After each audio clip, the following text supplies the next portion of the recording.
So enthalpy, what is it? Well, actually, enthalpy doesn't exist.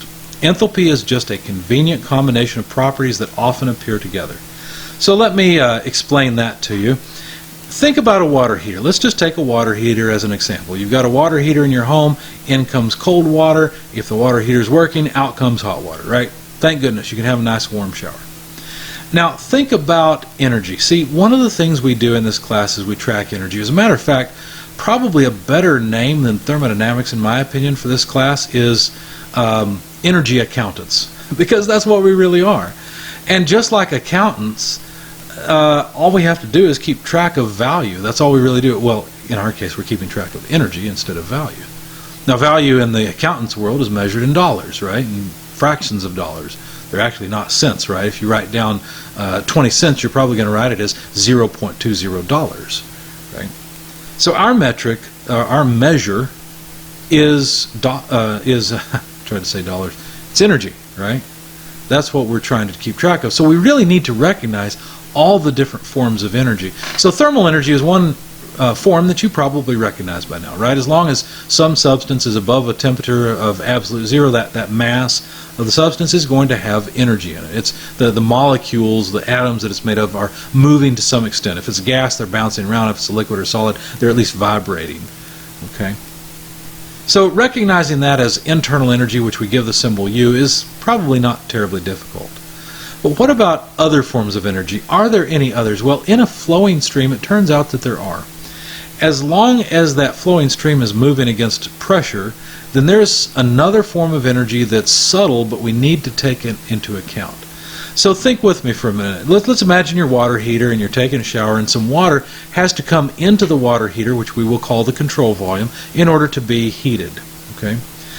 Now, that water heater is under pressure, right? It's at, whatever the city water pressure is, usually about 50 psi, somewhere, some places about 80 psi. It varies a lot. But it's at some pressure. Now imagine a packet of water, okay, just a plug of water that's being pushed into the water heater. And that's really what has to happen, because if you think about this plug of water, and let's imagine separating it from the rest of the water, well, there's back pressure, right? And so what has to actually happen is all the water behind this plug of water has to push the plug in. And so you see, before entering, you see that this plug of water is not in the control volume, but after it's in, well, work has been done to push it in. Why? Well, because the water behind this plug acts like a piston doing work on this plug or slug to get it into the control volume. As a matter of fact, it has to apply a force through a distance, and force times distance is work. So turn your attention down to the equation near the bottom that says W sub flow, that's flow work, equals FL. It's the force applied through the distance L to get this plug or mass or slug of water into the control volume. Well, that's work. That's the action of a force through distance. Now, the force can be written as pressure times area, right? Because the pressure is really what the water has to work against, the pressure in that control volume. Of course, there's also work flowing out. There's flow work coming out the other side, but we're not thinking about that right now. We're just thinking about energy coming into the control volume.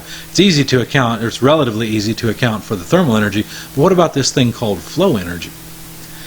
Well, stay with me a little bit here. We've got the back pressure, P, and it acts over an area A of that piston. You can just imagine a round piston. And that's in balance with the force F, because this is not accelerating, right? It's just flowing in. So we can replace the force F on the piston with pressure times area. Okay, that makes sense. So now we have PAL in our equation, PA instead of F times L. But wait a second. The cross-sectional area of the piston multiplied by the length of the plug is just the volume of that plug. So we can replace A times L with the volume of that water. Now, unfortunately, the amount of work required to get the slug or plug into the control volume depends on how big that plug is, because we've got to move a longer distance if it's a bigger plug, right? So we don't really like what we've come up with, because depending on the extent of this plug, more work is required. So rather what we would like to do is talk about the amount of work per unit mass. So there are properties associated with this slug or plug depending on how much of it we take. There's volume, there's pressure, and there's a certain amount of mass that we have selected, right?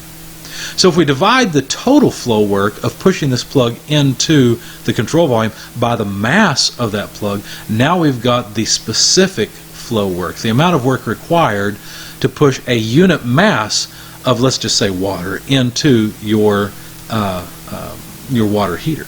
Okay? And we can write that as pressure times specific volume instead of pressure times total volume.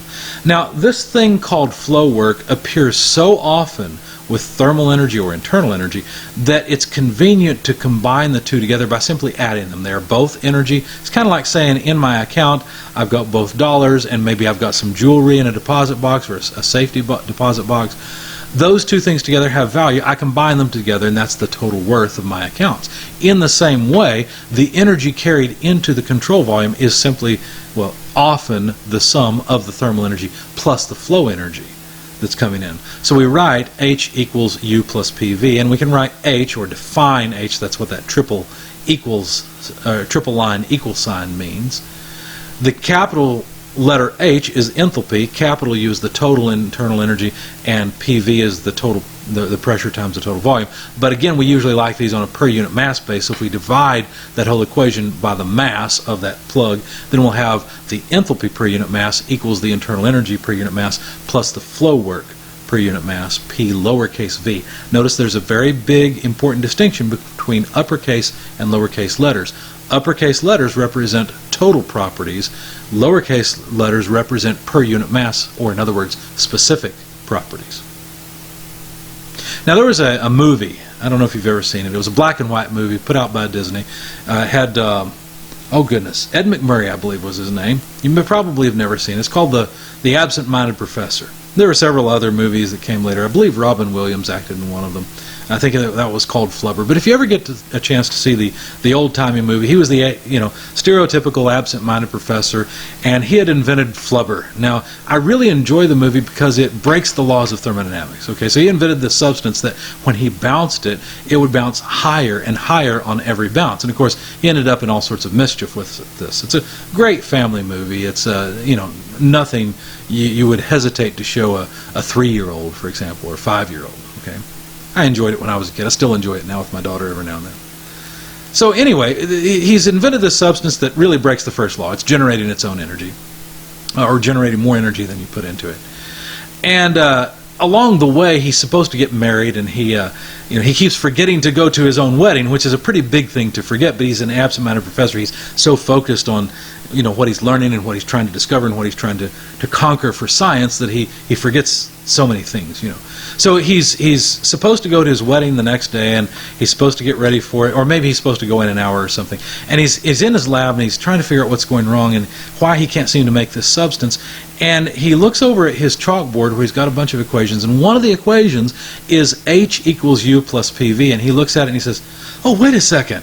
Instead of plus, it should be minus, or minus, it should be plus. I don't remember. I think it is. Instead of plus, it should be minus. And he puts a minus sign between the U and the PV. And he says, so if I don't, he goes off into all this technical jargon. If I don't, I think it was something about if I don't mind throwing off a few extra gamma rays, everything will be okay. Of course, what ends up happening is this time missing his wedding is not his fault. He adjusts things in a dangerous way in his chemistry setup, and kaboom! Right, he gets knocked out. The top of his shed where he's performing his experiments is blown off, and he sleeps through the night, misses his wedding again tragically. And in the morning he wakes up wondering what happened here, and he looks around. He finally kind of remembers, and he looks at the chalkboard, which is still kind of there but now at an angle, and he shakes his head and grabs the chalk and puts the plus back. Well, it's just funny to me now knowing what enthalpy is. It was just an enthalpy equation, but it's really interesting to me that it was a movie about breaking the first law of thermodynamics, and they used something that's very common in thermodynamics together.